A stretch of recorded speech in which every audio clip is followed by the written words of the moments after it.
This could be the one guy that brings this offense together and makes it truly dangerous.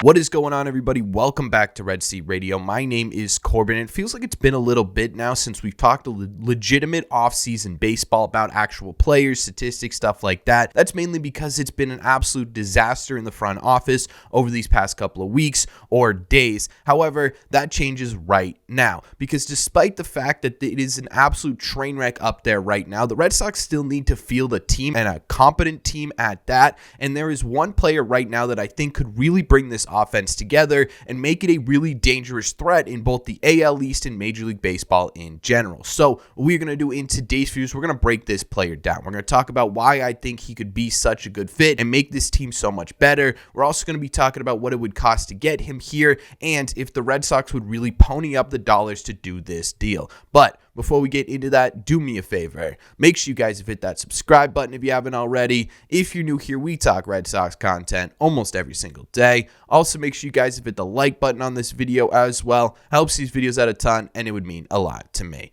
Thank you all very much for clicking on this one. Let's get into it. The player we're talking about today and the player that I think is the missing piece for this Red Sox offense is a player by the name of Rhys Hoskins. Now, Rhys is actually coming off a season where he did not play. He did not play a single game in 2023, and this was due to the fact that he tore his ACL in a spring training game last year, and it prevented him from playing any games in the regular season. So, this is a bit of a comeback year for him. However, outside of last year, he's been really, really good. His last season in Major League Baseball was 2022, where he had a 246 average, a 332 on base percentage, and a 462 slug, which was good for a 123 OPS plus, or about 23% more productive at the plate than the average hitter in the game. He also was able to put up 30 home runs and 33 doubles from the right-hand side of the batter's box. I would say he was a pretty impactful last season for Rhys Hoskins, but this isn't something new. He's been doing this for his entire career. Over his 6 seasons in the league, he has an overall average of 242 with a 353 on base percentage and a 492 slug, good for a 125 OPS plus, or again, about 25% above league average production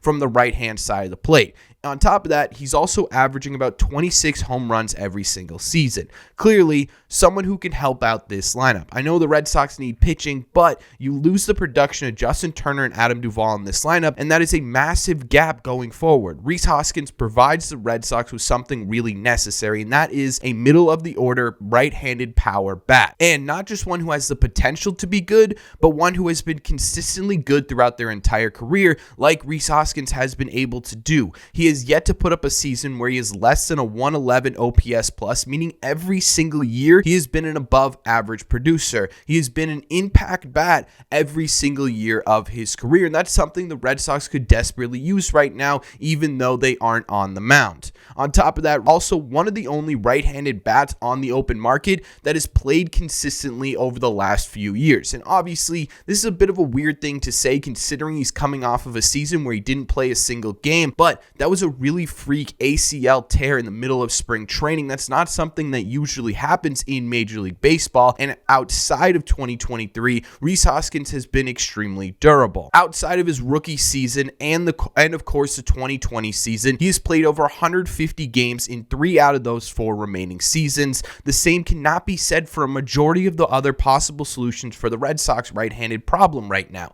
This is a big important factor when you're looking at who should be the next DH right-handed power bat in this Red Sox lineup. Yes, some of these players can be really good at certain times, but they could also spend a lot of time off the field, and that doesn't really help the Red Sox, right? Having a guy who's in there every single day, kind of like we saw with Justin Turner last year, could do wonders for this Red Sox lineup. Justin Turner, what he was able to do in 2023, a lot had to do with the fact that he was able to be in this Red Sox lineup day in and day out, bringing in someone who can do the exact same thing at possibly a higher level, at least power production wise, could be extremely impactful. Rhys is also fairly young. He's going into his age 31 season, which makes Rhys the youngest option available on the free agent market by about 1 year in terms of legitimate right-handed impact power. Clearly, based on everything we've seen from the Red Sox this offseason, they're looking to get younger, and Rhys Hoskins fits exactly into that. Rhys Hoskins isn't an entirely perfect fit, though. There are some concerns here with Rhys and how he impacts the Red Sox.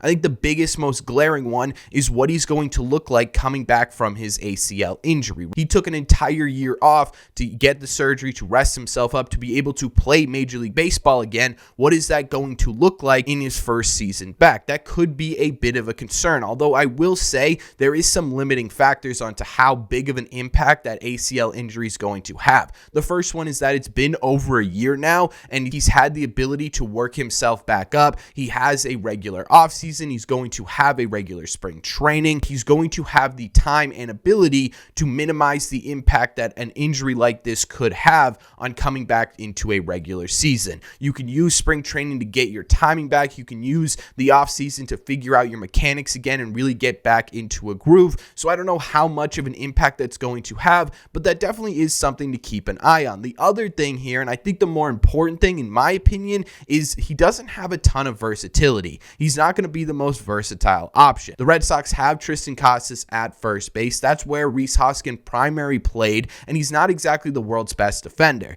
In his 6 seasons in Major League Baseball, he spent a majority of it at first base, which led to a -8 in defensive runs saved. Not exactly a Gold Glove winning defensive first baseman. He does have some ability to play the outfield. He played left field for a little bit in his first couple of years with the Philadelphia Phillies, and that was a whole lot worse, to be honest with you. He has a -18 defensive runs saved in the outfield, in left field. So what you're looking at bringing in Rhys Hoskins is you're looking at a primary DH that once in a while you can shuffle Tristan Casas in and out of. Maybe every 40, 30 games, you take Tristan Casas off his feet and keep his bat in the lineup, and maybe you possibly do the same thing with Masataka Yoshida, although you do have some other options in there as well to get Masataka Yoshida off his feet. But either way, right, you're not looking at that versatility so highlighted at the beginning of the offseason for the Red Sox. Craig Breslow talked about how, hey, we want someone who you can utilize both on the field and in the batter's box in that DH spot so we can rotate through and not have one set DH.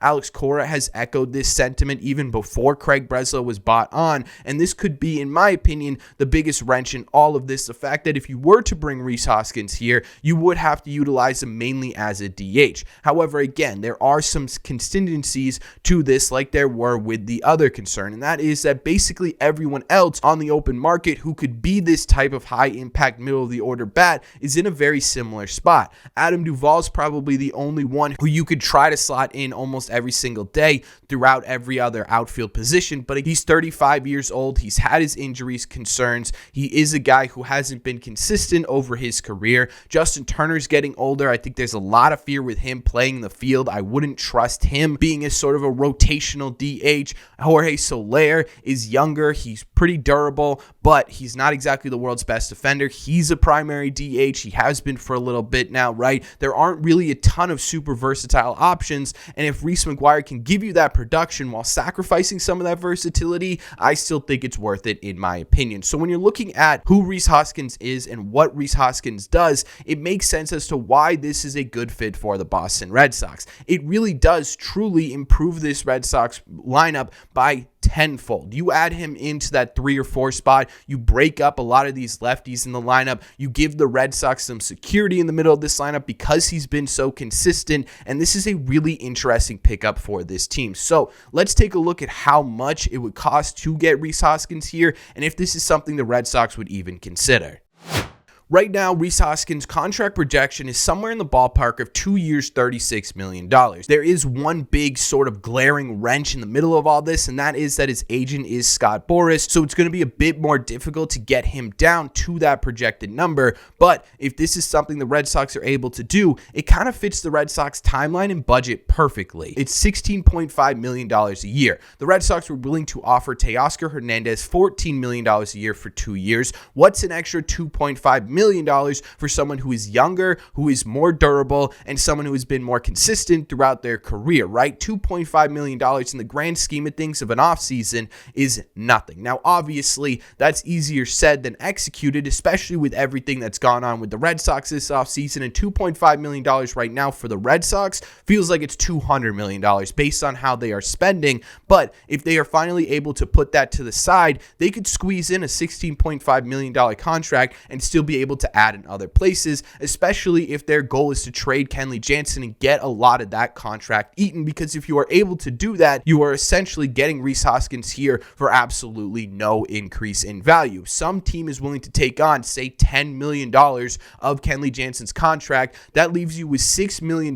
less than you had before for Rhys Hoskins. And in my opinion, $6 million for Rhys Hoskins is absolutely nothing. Again, it allows you to still increase this team's potential by going out and getting starting pitching. It allows you to stay within the stupid imaginary budget the Boston Red Sox have set upon themselves, and it allows you to improve this lineup in an area where you really need it. On top of that, too, you're looking at about a 2-year deal, right? He needs to prove it once again that he can play in Major League Baseball, and if you give him 2 years, that perfectly lines up with your timeline that Craig Breslow talked about yesterday, that we talked about in a couple of videos ago, of 2026 really being your I'm going to push all your chips in years. It allows you to still be competitive in 24 and 25, and then gives you financial flexibility going into 2026. In my opinion, this is an absolute no-brainer in terms of the value of the contract, especially if you're able to trade Kenley Jansen. Basically, what I'm saying here is that money should not be, the actual contract itself should not be what holds the Red Sox back from acquiring a guy like Rhys.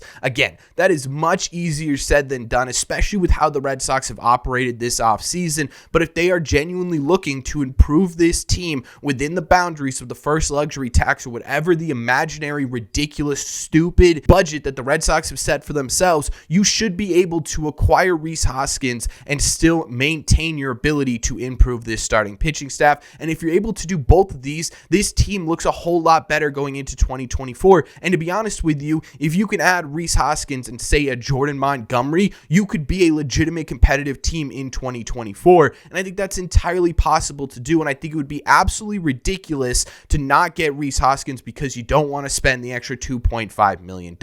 Overall, when we're looking at why I think the Red Sox #1 hitting target right now should be Rhys Hoskins, the answer is really clear. He fits into the plans the Red Sox have for the next few years. He fits into the Red Sox budget, which is imaginary and ridiculous. He improves this Red Sox lineup. He adds a right-handed power bat that the Red Sox need desperately, and he makes this offense extremely deadly and consistent, which is extremely important. And consistency is the biggest factor of winning teams, and Rhys Hoskins adds that and then some. But that's just my opinion, so let me know in the comment section down below. What do you think of this? Do you like the idea of Rhys Hoskins? Do you not like the idea of Rhys Hoskins? Is there someone you would prefer? Do you think the Red Sox would even be willing to spend on a guy like Rhys Hoskins? Let me know your thoughts on who I think the #1 hitter the Red Sox should target is in the comment section down below. As always, if you made it to the end of this video, do me a favor. Make sure you guys have hit that subscribe button if you haven't already. If you're new here, we talk Red Sox content almost every single day.